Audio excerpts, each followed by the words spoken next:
Bueno, en el día de hoy hablaremos de los parámetros físico-químicos del agua. El grupo está conformado por Carlos Andrés Sandoval, Cristian Elías Leal e Ison Andrés Castro, y quien les habla, Julio Iván Rodríguez Larrota. Dentro de los parámetros físico-químicos encontramos como uno de los primeros parámetros la temperatura. ¿Qué es la temperatura? La temperatura es una medición de la energía cinética, la cual está o se obtiene de las moléculas presentes en el agua. Esta se mide en una escala lineal, generalmente de grados centígrados o grados Fahrenheit. Como podemos evidenciar en la imagen, se pueden observar tres diferentes termómetros. En el caso del primero es un termómetro de mercurio utilizado para medir aguas normales o aguas dulces, básicamente. En el de la mitad podemos observar un termómetro especializado para tomar la temperatura del agua de mar o aguas saladas. Y en la última posición encontramos un termómetro digital que pues esto nos facilita un poco el trabajo ya que pues nos da unos datos más precisos como tal.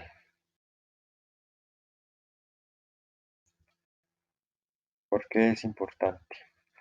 Digamos que la temperatura es importante para determinar la cantidad de oxígeno que está disuelto, que se puede disolver dentro del agua. Otro factor importante es que, digamos, la fotosíntesis a mayor temperatura, pues promueve una velocidad mayor y esta se da principalmente en las algas u otras plantas acuáticas. Además de esto, también la temperatura influye en la actividad metabólica de los organismos y, digamos, algunos organismos a partir de la temperatura sintetizan más rápido o menos algunos desechos y es de un factor importante en épocas de reproducción, por lo cual garantiza la estabilidad y el continuo desarrollo de estas especies acuáticas como tal, tanto de peces como algunos microorganismos y algas, plantas, vegetales acuáticas. Medición de parámetros físico-químicos del agua. Como equipos usados tenemos el espo- espectrofotómetro. Este es un instrumento con el que se apoya la espectrofotometría para medir la cantidad de intensidad de la luz absorbida después de pasar a través de una solución muestra. También para determinar la turbidez y el color de agua se utilizan las técnicas de nefelometría con la ayuda del equipo espectrofómetro. ¿Cómo se realiza la medición? Este espectrómetro tiene la capacidad de proyectar unas de luz monocromática a través de una muestra y también medir la cantidad de luz que es absorbida por dicha muestra. Esto le permite al operador realizar dos funciones. Entonces, la primera, dar información sobre la naturaleza de la sustancia en la muestra. Y segundo, indicar indirectamente qué cantidad de la sustancia que nos interesa está presente en la muestra. El color del agua va a variar con las condiciones ambientales en la que está presente. Entonces, en pequeñas cantidades, como tal, el agua no va a tener color, va a tener un color transparente, pero, pero si esta cantidad, si va a aumentar la cantidad, pues también aumenta la absorción de luz en el espectro reflejado, reflejando un patrón de color azul. Entonces los elementos disueltos o las impurezas suspendidas, ellas pues pueden cambiar el color del agua. ¿Por qué es tan relevante? Bueno, dice la literatura que el color del agua puede revelar condiciones físicas, químicas y bacteriológicas. Entonces el agua potable, el verde, puede indicar la lixiviación de cobre de las tuberías de cobre y también puede presentar el crecimiento de algas. En cuanto a la normatividad, encontré el artículo 5 que habla de criterios de calidad del agua de consumo humano, pero como tal no habla del color del agua para estos índices, para que los seres humanos la podamos pues como diferenciar. Pero pues es importante pues tomar agua cristalina, ¿no? El agua de consumo humano debe ser salubre y limpia. Y también encontré el RD 140 del 2003, el cual pues este dice que se va a establecer para el color del agua del consumo humano un valor paramétrico máximo de 15 mg, un PT y un CO, o sea, platino, cobalto. Bueno, en cuanto al olor del agua, estas son las mediciones de parámetros físico-químicos del agua. El olor del agua, se utilizan el olfatómetro.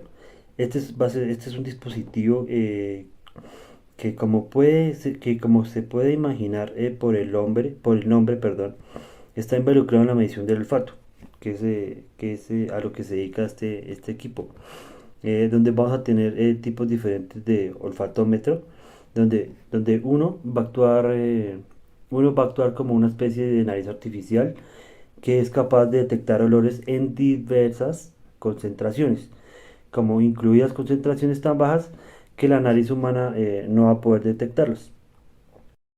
¿Cómo se realiza la medición? Hay dos tipos de diferentes olfatómetros. Ellos pues van a diferir en el medio de disolución de los gases olorosos para el examinador del aparato. Entonces tenemos el primero que es el olfatómetro estático, y este pues va a trabajar con relación de los volúmenes de los resultados de gas en la disolución. Y esta disolución estética, bueno, son dos gases de volúmenes conocidos, uno de ellos con olor y y el otro sin olor, en el cual estos dos pues se van a mezclar. Y el segundo es el olfatómetro dinámico.